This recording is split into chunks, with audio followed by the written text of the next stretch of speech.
الحمدللہ رب العالمین والصلاة والسلام علی سید الانبیاء والمرسلین نبینا محمد وعلی آلہ وصحبہ اجمعین، اما بعد۔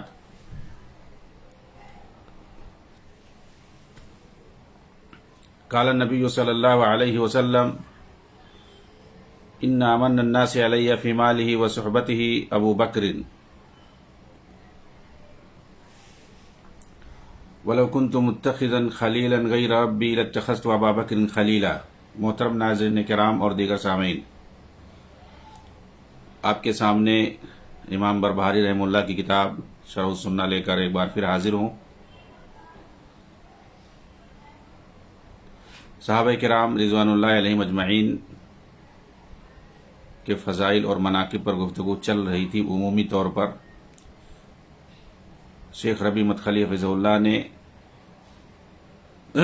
عمومی پیمانے پر صحابہ کے فضائل پر دلائل ذکر کیا تھا۔ اب اس کے بعد خصوصی طور پر صحابہ کرام سے متعلق جو نصوص وارد ہیں ان کے فضائل اور مناقب میں ان کا ذکر کر رہے ہیں۔ سب سے پہلے سیدنا ابو بکر صدیق رضی اللہ تعالیٰ عنہ کی فضیلت پر دلائل پیش کر رہے ہیں۔ کہتے ہیں کہ رسول اکرم صلی اللہ علیہ وسلم نے خصوصی طور پر ابو بکر صدیق رضی اللہ تعالیٰ عنہ کے بارے میں فرمایا تھا: ان امن الناس علی فی مالہ وصحبتہ ابو بکر۔ اپنی صحبت اور مال کے ذریعے مجھ پر ابو بکر کا سب سے زیادہ احسان ہے۔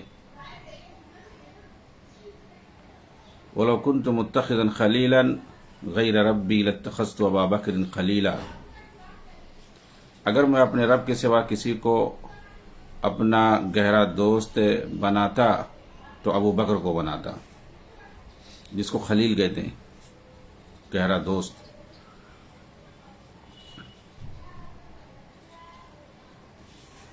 ظاہر سی بات ہے، یہ بہت بڑی چیز ہے۔ اللہ کے رسول صلی اللہ علیہ وسلم کا اس طرح کہنا، چونکہ جس طریقے سے موسیٰ علیہ السلام خلیل اللہ تھے، اسی طریقے سے اللہ کے نبی صلی اللہ علیہ وسلم بھی تھے، اور ظاہر سی بات ہے کوئی کسی کا گہرا دوست ایک ہی ہوتا ہے۔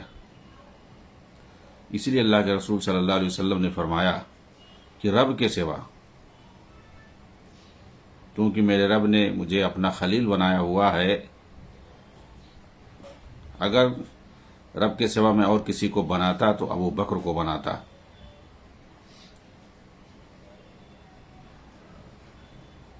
کیونکہ گہرا دوست ہر موڑ پہ کام آتا ہے، اور یہ ابو بکر صدیق رضی اللہ تعالیٰ عنہ کی خصوصیت ہے کہ آپ ہر طرح سے ہر موڑ پر نبی اکرم صلی اللہ علیہ وسلم کے کام آئے اور آپ کا ساتھ دیا ہر جگہ۔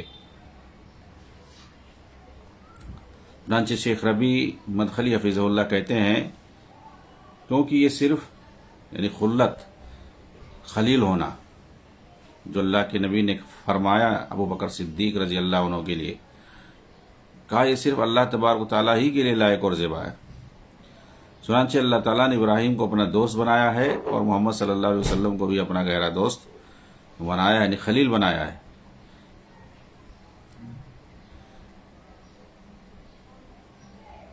اور کہتے ہیں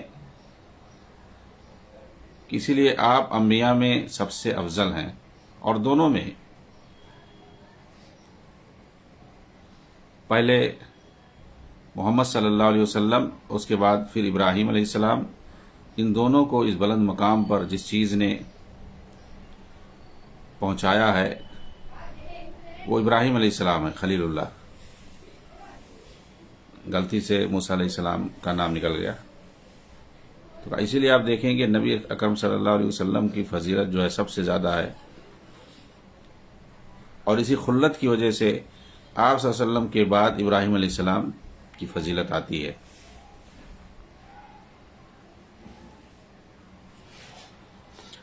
آگے اللہ کے رسول صلی اللہ علیہ وسلم نے فرمایا اسی حدیث کے اندر: وَلَكِنْ أُخُوَّةُ الْإِسْلَامِ ومودته لا يبقين في المسجد باب الا سد الا باب ابی بکر. لیکن اسلامی بھائی چارہ اور اسلام کی محبت ان کے حق میں کافی ہے.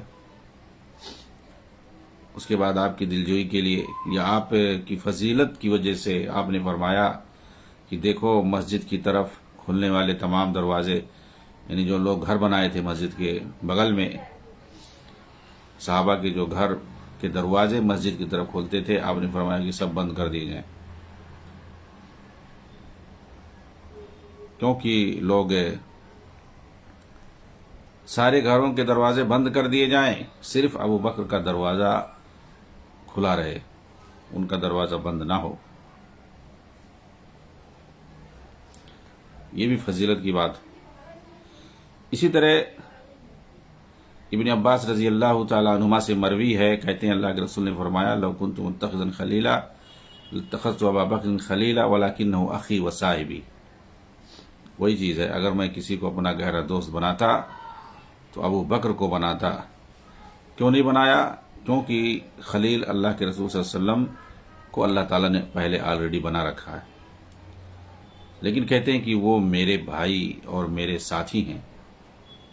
کون؟ ابو بکر صدیق رضی اللہ تعالیٰ عنہ.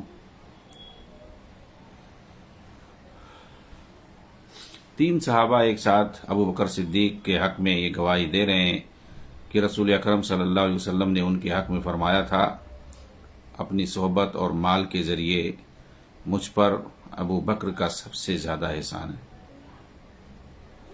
اللہ کے رسول صلی اللہ علیہ وسلم نے خود فرمایا، اور یہ بخاری اور مسلم کے اندر یہ روایت ہے کہ سب سے زیادہ اگر میرے اوپر کسی کا احسان ہے، چاہے صحبت کے اعتبار سے یا مالی مدد کے اعتبار سے، تو ابو بکر صدیق ہیں. یہ ایسا مقام اور مرتبہ ہے کہ صحابہ میں سے اس مقام تک کوئی نہیں پہنچ سکتا. رسول اکرم صلی اللہ علیہ وسلم کو یہ بالکل پسند نہیں تھا کہ ابو بکر صدیق رضی اللہ تعالیٰ عنہ کو کوئی ادنا سی تکلیف پہنچائے.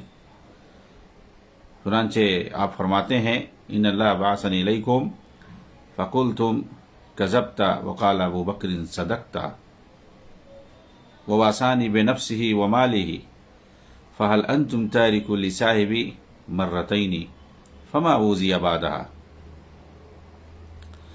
ایک مرتبہ آپ نے فرمایا اللہ نے مجھے تمہاری طرف نبی بنا کر بھیجا تھا. آپ نے صحابہ کو عمومی طور پر خطاب کرتے ہوئے فرمایا کہ اللہ نے مجھے نبی بنا کر بھیجا. ظاہر سی بات اللہ کے رسول صلی اللہ علیہ وسلم نے جس وقت مکہ کے اندر اپنی نبوت کا اعلان کیا تھا تو عمومی طور پر سب لوگوں نے انکار کر دیا، آپ کو جھٹلا دیا تھا. کہا تم لوگوں نے مجھے کہا تھا کہ تم جھوٹ کہہ رہے ہو، یعنی مجھے جھٹلا دیا. پہلے سب سے پہلے اول والا انتم کذبونی، سب سے پہلے تم نے جھٹلایا. لیکن ابو بکر نے کہا تھا کہ آپ سچے ہیں، یعنی انہوں نے میری تصدیق کی. پہلی بار جیسے انہوں نے میری بات سنی اور میں نے ان سے کہا کہ اللہ نے مجھے نبی بنایا ہے، انہوں نے فوراً تصدیق کیا. دیکھیں جب معراج جانے کا واقعہ تھا، اس وقت آپ رضی اللہ عنہ نے فوراً کہا کہ صحیح کہہ رہے ہوں گے. کفار مکہ جب گئے دوڑے دوڑے ابو بکر کے پاس، وہ جانتے تھے کہ سب سے بڑے تو گہرے دوست یہی ہیں، چلو ان کو بتائیں کہ وہ کہاں کی بیوقوفی کی بات کر رہے ہیں.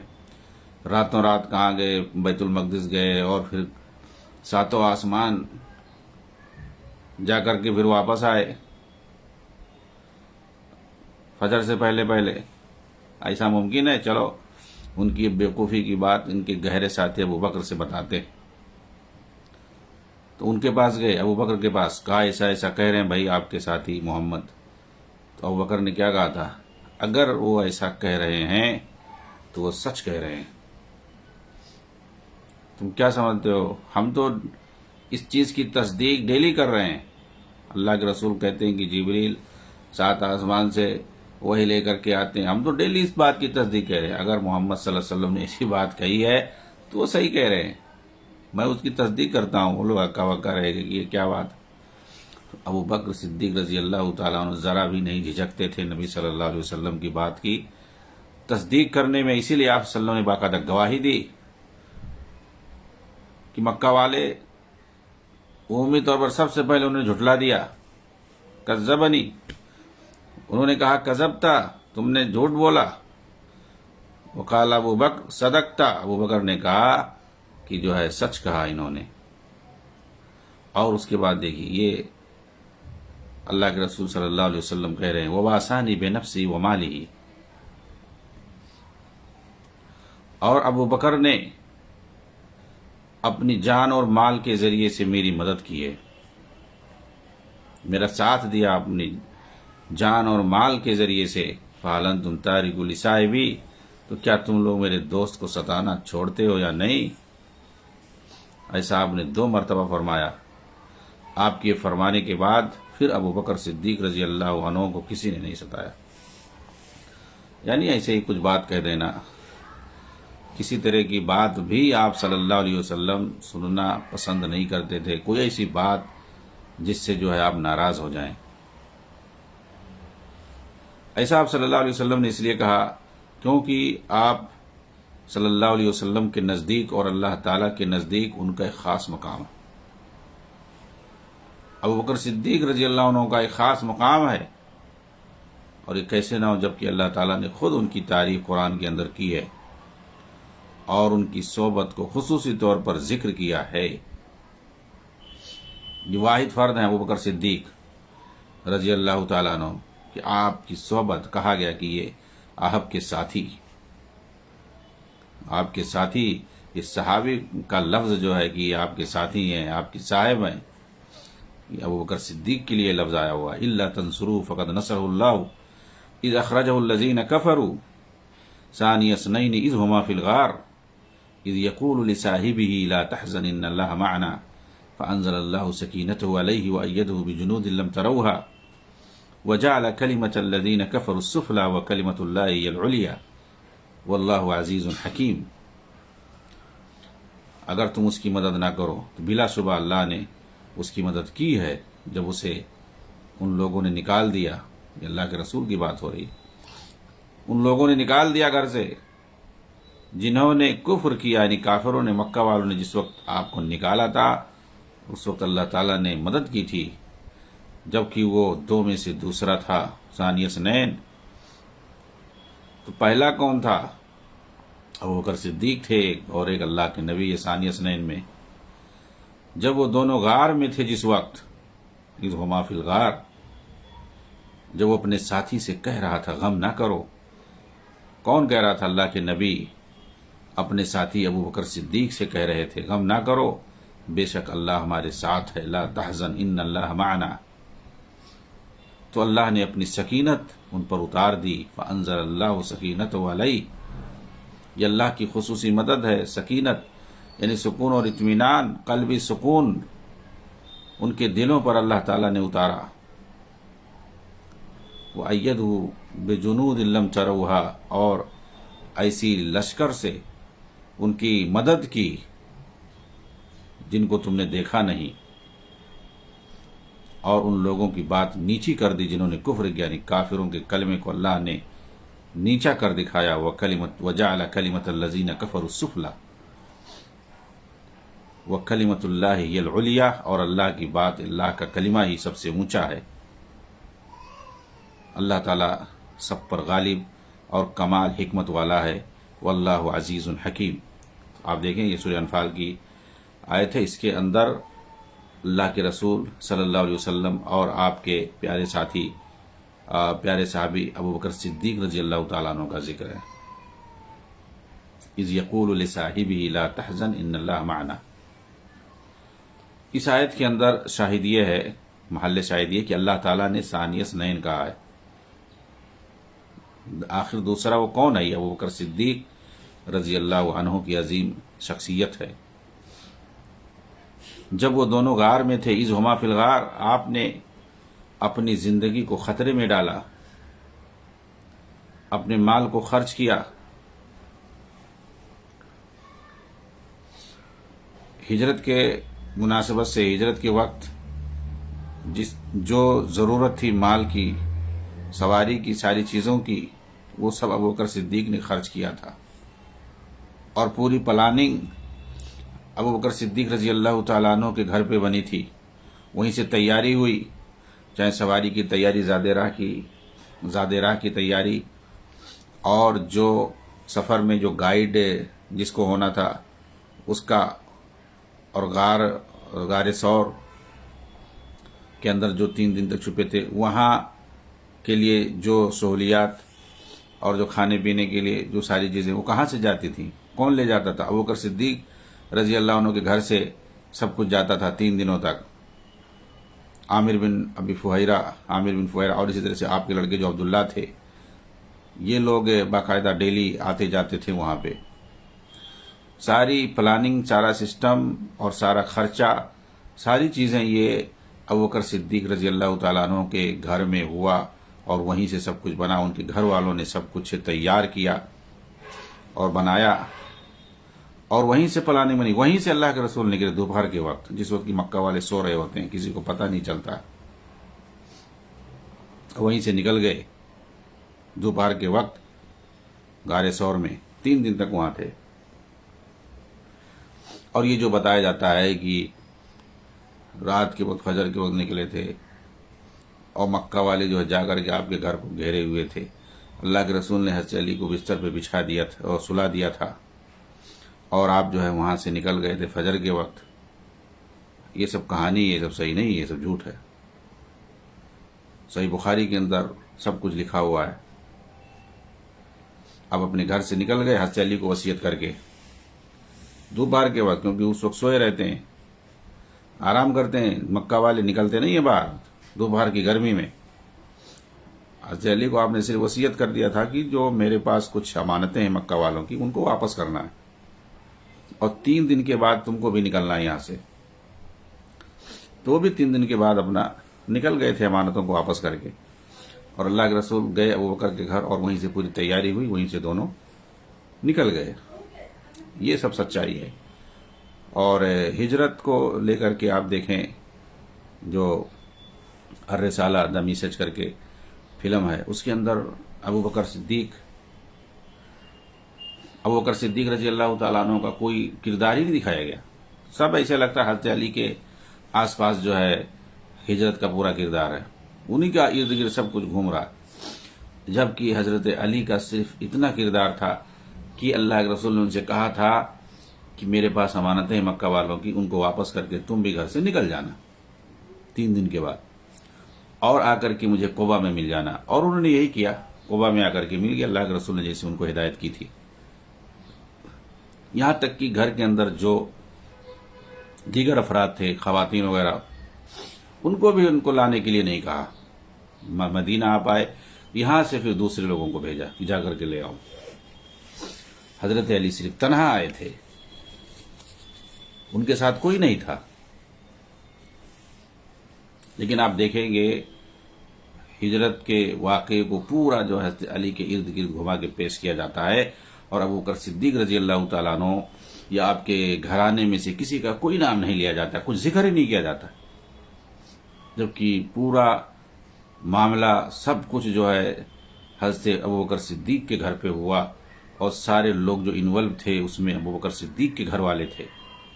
اور جو بھی مدد کی ضرورت، جس طرح بھی مدد کی ضرورت تھی، مال کی مالی مدد، اسی طرح افرادی مدد، وہ سب جو ہے ابوبکر صدیق کے گھرانے والوں نے کیا.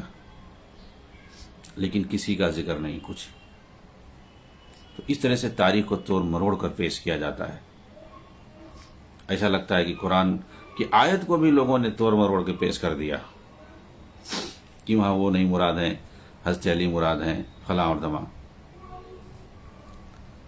تو کہا کہ آپ نے اپنی زندگی کو خطرے میں ڈالا، اپنے مال کو خرچ کیا. رسول اللہ صلی اللہ علیہ وسلم نے جب ہجرت کا ارادہ کیا تو اس وقت قریش نے آپ کے خلاف سازش کی کہ یا تو آپ صلی اللہ علیہ وسلم کو قتل کر دیا جائے، یا باندھ دیا جائے، جلاوطن کر دیا جائے، قید میں ڈال دیا جائے. اس وقت اللہ تعالیٰ نے اپنے رسول صلی اللہ علیہ وسلم کو ہجرت کی اجازت دی تھی. چنانچہ جب آپ صلی اللہ علیہ وسلم ہجرت کے ارادے سے نکلے تو ابوبکر صدیق نے فرمایا کہ جو ہے کیا میں بھی آپ کے ساتھ رہوں گا؟ ہجرت کا ارادہ ہے؟ تو آپ نے فرمایا جی ہاں۔ تو ابوبکر نے عرض کیا تھا کہ اللہ کے رسول ٹھیک ہے، میں بھی آپ کے ساتھ نکلنا چاہتا ہوں۔ چنانچہ ہجرت کے لیے آپ کے ساتھ نکلے، غار ثور گئے تاکہ دشمن کو دھوکے میں رکھا جائے۔ غار میں جا کر ٹھہر گئے، تلاش کرنے والے وہاں تک پہنچ گئے، یہاں تک کہ غار کے منہ پر ٹھہر گئے۔ سیدنا انس رضی اللہ تعالیٰ عنہ بیان کرتے ہیں ان ابا بکر صدیق حدثه قال نظرت الى اقدام المشركين على رؤوسنا ونحن في الغار فقلت يا رسول الله لو ان احدهم نظر الى قدميه ابصرنا تحت قدميه فقال يا ابا بکر ما ظنك باثنين الله ثالثهما۔ کہتے ہیں ابوبکر صدیق رضی اللہ عنہ نے کہا کہ جس وقت ہم غار میں تھے مشرکین وہاں تک پہنچ گئے، میں نے عرض کیا اللہ کے رسول اگر ان میں سے کوئی اپنی قدموں کی طرف دیکھے تو ہمیں دیکھ لے گا۔ تو آپ نے فرمایا تھا اے ابو بکر تم کیا سمجھتے ہو ان دونوں کے بارے میں جن کا تیسرا خدا ہو، جن کا تیسرا اللہ مالک ہو، وہ دیکھ رہا ہو، حفاظت کر رہا ہے، یعنی ان کا تیسرا مددگار اللہ ہوگا، ہر طرح کے تعاون کے ساتھ حفظ و امان، مدد اور رہنمائی۔ اللہ تعالیٰ نے اس آیت کے اندر ابوبکر صدیق رضی اللہ تعالیٰ عنہ کی تعریف کی ہے۔ چنانچہ یہ ابوبکر صدیق رضی اللہ عنہ کی خوبی اور خصوصیت ہے جسے اللہ نے قرآن کے اندر ذکر کیا ہے۔ کہ آپ کو معلوم ہے کہ روافض نے اس آیت کے ساتھ کیا کیا ہے، اسے الٹ کر ابوبکر صدیق کے حق میں فضیلت بنا دی ہے۔ ان روافض پر اللہ کی لعنت ہو، ان سے زیادہ دشمنی صحابہ سے اور کسی کے اندر نہیں ہے، یا وہ لوگ جو اللہ کی وہ لوگ جو ان کے دم چھلنے ہیں یا انہی کے نقش قدم پہ چل رہے ہیں۔ اور بھی اس کے علاوہ بہت سارے فضائل اور مناقب ہیں خود آیت کے اندر، قرآنی آیتوں کے اندر، اور حدیثیں بہت زیادہ ہیں ابوبکر صدیق رضی اللہ تعالیٰ عنہ کی فضیلت اور آپ کی منقبت میں۔ شیخ نے اسی پر اکتفا کیا ہے، اور اس کے بعد دوسرے جو خلیفہ صحابی رسول عمر بن خطاب رضی اللہ تعالیٰ عنہ کے فضائل اور مناقب پر کچھ گفتگو کی ہے، انشاءاللہ اسے اگلے درس میں پیش کریں گے۔ تب تک کے لیے اجازت دیں۔ وآخر دعوانا ان الحمدللہ رب العالمین، والسلام علیکم۔